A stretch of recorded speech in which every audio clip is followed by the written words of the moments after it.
We've done a lot of uh, basically putting our collectibles on sale or collateral, etc., for money reasons and space reasons. What do we have left? Well, we're at the front door right now. Let's take a walk through and figure that out together. Sorry about that lighting up there, folks. Not much I can do about that one. That's just how the place is constructed. So let's check out what we do have now that we've gone through and done a lot of sorting and such. So just left of the front door when you enter, we have our little Asgard there with Loki, Thor, and Odin overseeing all of the building and the day-to-day activities, of course, of the little Vikings around. That's something I've built with my daughter over the summer, and for her in particular, I always call her my little Viking because of her little spirit. So that's our Lego display, and we're going to cut off real quick so that we don't show all the kids' pictures here for the common room display area stuff that's all of ours together. Starting down here, we have the Millennium Falcon with all of their golden books of Marvel and a couple of my books too that I've collected over the years, and their other golden books of Marvel and Star Wars as mentioned. We've got Carnage there taking it in. Over here we've got what's left of our comic collection plus Nintendo World, going up to the Universal Monsters display and our Mandalorian display with one of my records, Arctic Monkeys' Favorite Worst Nightmare. Of course, we have to go through. We got a Batman, Mickey Mouse who needs his nose glued back on, of course, Thanos, our new Iron Man helmet, the couple lightsabers we have left after doing sales trades, and our Mandalorian helmet, and that all serves as a TV display for the whole family to enjoy. Down here to my left on the ground, we've got the Dragonfly, which we are going to actually finally do a live unboxing of this tomorrow as I do this video. And pretty much from there, we can go to the back of the room and see our little Simpsons setup with Bart, Homer, and the whole family in the living room. And we kind of cut over to the Christmas tree really quickly, where Giant Man is on guard, making sure all of the presents for the little girl and the little boy don't go anywhere this year.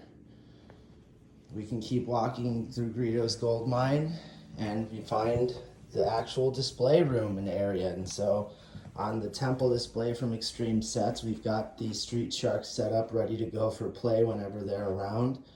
We also have next to it the tomb display, which gets a little less use, but it's still pretty awesome to have nonetheless. As you see, we can just go through the closet area, which we just keep open permanently. But the kids' Marvel Legends, the kids' Star Wars stuff and wrestling, cars, Power Rangers, you name it. G.I. Joe's kind of something we share together at times. My daughter's costume display and collection. And up there, what's the kiddos' sort of world building sets that we don't play with them too much, but they're always up there at least, and they're always on display. So that's the area of the room over here. Of course, their card track always set up, but our Raw is War ring that we're using lately for our own purposes of doing reviews and such. Moving up, we have another temple display that my son uses largely for Pokemon and his little Bad Batch collection. Down there is our little Batman world next to my daughter's 6-inch scale play place where she has all of her different collectibles that she uses. Yes, the ATV is hers. There is a nice collection of 6-inch scale Jakks Disney princesses, as well as 12-inch scale Disney princesses. We have all of their accessories still to this day, a bunch of miniature collectibles, and a little Lego section to round things out there in this particular room.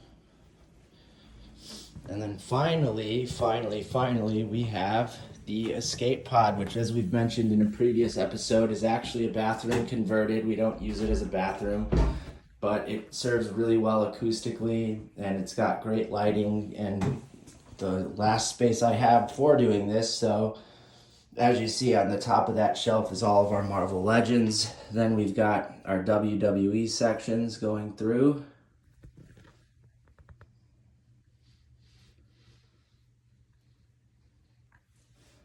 And finally, the other display you see behind us, we've got our X-Men, starting with the villains through the heroes. and a little bit of Mojo World. We got a Wolverine section going on, a little bit of a Spider-Verse section, all related to the animated series and the card backs. Our episodes 1 through 3 Star Wars display, all of the important characters to all of us. Of course, Doomland, we have to have Doctor Doom and our I have Agamotto behind him.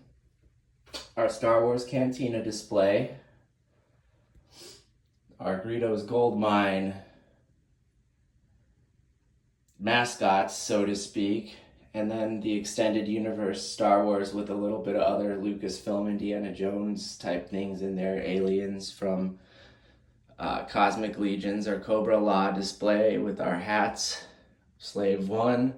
And a little bit of a section with a whole bunch of different family elements all together in one. So, oh right, then over by the sink area, we have our last display.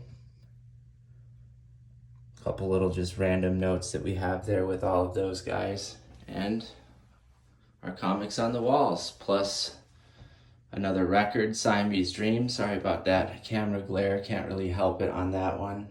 And finally, the Plo Koon lightsaber. And that is pretty much Greedo's Goldmine Escape Pod in a nutshell. You see it from this camera view, basically right here. I set it up on that little stand and shoot back onto everything you see right there. And of course, we see our Bury the Hatchet famous skateboard deck. And that leads us back out to the main area. Hope you enjoyed this special little view at what Greedo's Goldmine's collection looks like now that we've done a little bit of downsizing at this point and reorganization. It's a little different, as you see, but still equally functional and a lot of fun nonetheless for both myself and my children. Hopefully some of our roadblocks we have, especially related to the car moving forward, we can fix and work out. No, even where to start on that. It's such a mess, but yeah, I figured we'd do something fun in the meantime, as there were somebody, or at least a couple people in the comment section asking to see the whole collection. So there you have it, folks, our whole collection post-mortem, so to speak. So thanks for tuning in as always. We hope you enjoyed this episode or installment, whatever you want to call it, of Greedo's Goldmine, your most bipolar toy show and community on all the interwebs. Thanks for tuning in as always. We hope you enjoyed. And until the next one, don't forget to like and subscribe. It helps us get our content out and helps the channel grow. And wherever you are on this planet, we hope you're having a good one. We'll catch you on the next one.